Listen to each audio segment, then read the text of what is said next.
like favors men really. So it's a bit unfair to just say how does okay, can I have an example how does society favor men? Well, like the high-paying jobs. I know you're gonna say women don't want to do the high-paying jobs, but most of the high-paying jobs they favor men. Like a woman has to work 10 times harder. Let me ask you a question. Wants those roles. Let me ask you a question. The NBA, it's mostly it's like what 60-70% black roughly. Do they discriminate against Asians? There's like no Asians in the NBA. Oh no, but so you're saying they're better? Is that what you're trying to say? No. I'm saying, does the NBA discriminate against Asians? There are very few Asians in the NBA.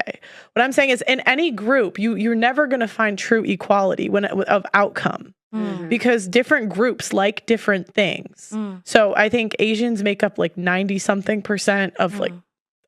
They're like typically in the U.S. Sorry, please don't come at me for stereotyping. But they make up a higher percentage of like higher education admissions. Yeah. So you're never going to have true equality, and it's like me personally. But I'm saying we shouldn't. Don't care about men. No, I'm saying we shouldn't. No, I'm saying we shouldn't fight for true equality because people want to do different things in different groups. And I'm saying in the top 1%, I've seen what it takes to get there. I've seen firsthand. I've seen my dad like grow up. He worked 60-70 hours a week. He didn't have a life. He didn't have friends. Most women we value a social life. We value having fun. Like what I've had to do the last 3 years to build this. Like Jess, most girls would not do it. Oh no, not at all. Oh no. And it's like, and that's okay. But that doesn't mean women are being discriminated against. It means they don't want to work 60-70 hours a week. I interviewed top I decided I wanted more rich friends when I lived in Milwaukee. And I just asked executives if I could, like $1 billion companies, if I could sit there, have a coffee with them and just interview them about their life. And both of them that I got to interview, I could see the one deficit they had in their life. Neither of them really had families. And it was really sad. And you can tell both of them like missed out on a part of life. And you could tell they regretted it. You can't have everything. And women don't want to do those roles because they are ungodly hard. Can you imagine having like... some women do. But it's a lot harder. I said you've got to think, like in the 90s, women couldn't even vote.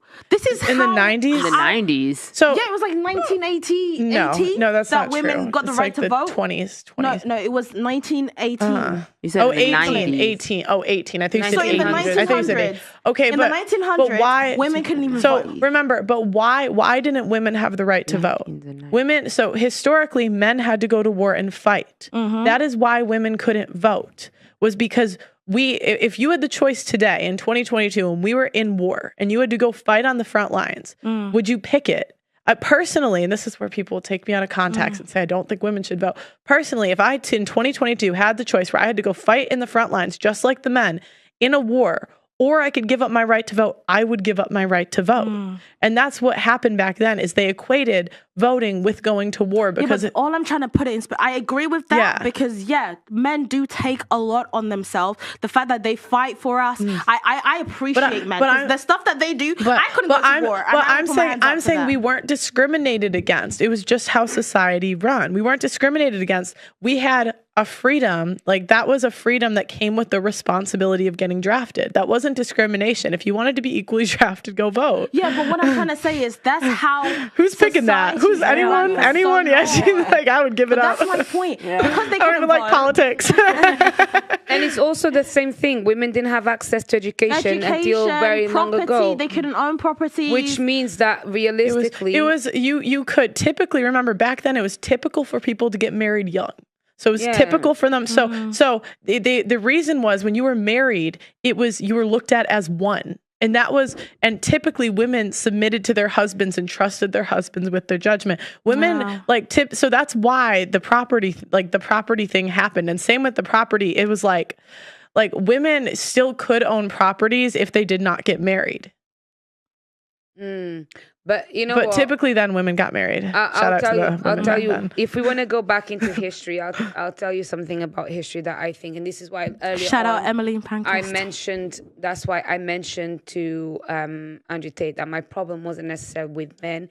It is with the men that are running the machine that obviously controls our societies. Because when women first started going to work, they started going to work out of the fact that there was a lack of men in the country because there was war going on, wars. So women had to pick up, go to work, and do their thing. Cool. From the aftermath of war, there's women that are already in the workplace, and then there's women that also left widowed, which means that they now have a choice. Either you starve at home with your family and stay a housewife, or you're going to get up and you're going to go to work. And that's how a lot of women have become what they call masculine, because they come out of a trauma. They come out of also the consequences of history. And this is why at this point, and what I've been trying to say for time is, let's stop trying to blame women for what's going on in society right now. Let's understand that this is a construct and a consequence of history, and let's start respecting, because we cannot go back. And I agree with you. I'm not saying it's one gender or the other. I'm just saying, like, we have been talking about the men forever. It's like I don't want no scrub. Hey. Like there's no song saying I don't want no whale. A whale is like nobody's saying that. No one's, and I'm saying like we have had decades where we talk. It's like now the men are finally talking and we can't even give them their. To be fair, that's kind of true, because even men, when they were singing about women, they sang a lot about love songs. Yeah, it was nice. My dear. And I think it's sad to see that men are not making that music. I feel like from the moment you're born, I don't know if it's just in an African home. In an African home, you're literally raised to cater for your man. From as young as I was. My mom, I was 8. So my mom was like, you need to know how to cook for your man. You need to look good for your man. You should be thankful you were naturally taught game. A lot of girls didn't get taught that. No, I didn't get that. Yeah, no. Like really? a lot of women would love, like, I mean, my parents just started dating. My parents started dating when they were 17. No. My mom taught me no game. She's like, meet your husband in high school. A lot of women aren't taught the basic necessities of being a woman, like cooking, cleaning. This is shocking to me. Yeah, so it's a privilege. Like you have something in your holster, in your bag, that you can whip out whenever you need to for a man. Like, okay, I can cook for him, I can clean for him, because you have it on you. A lot of women had to learn that on their own, or just had to go throughout life and learning it. They never were taught it, or they never needed to have it until they were in a position where like, oh, I can't do this on my own. I can't cook. I can't clean. I can't work a simple vacuum. I can't do this because things have been done for me my whole life, or I was never taught that. And so you shouldn't look at it as it like, oh, I was taught this from jump. I was taught how to cater to my man or be a woman. I mean, you should take them. And like African women, like women like me, Nigerian background especially, that's all we know. It's about, even like now I'm 26. My mom tells me if I'm 30 without a husband, I am basically useless. Okay, but you at least, so if you look at dating app data, as many of you know, I was just banned on TikTok, and we are demonetized on a daily basis on this platform. If you want to help, please consider sending a super thanks below. Every donation helps, and it helps make what we do possible.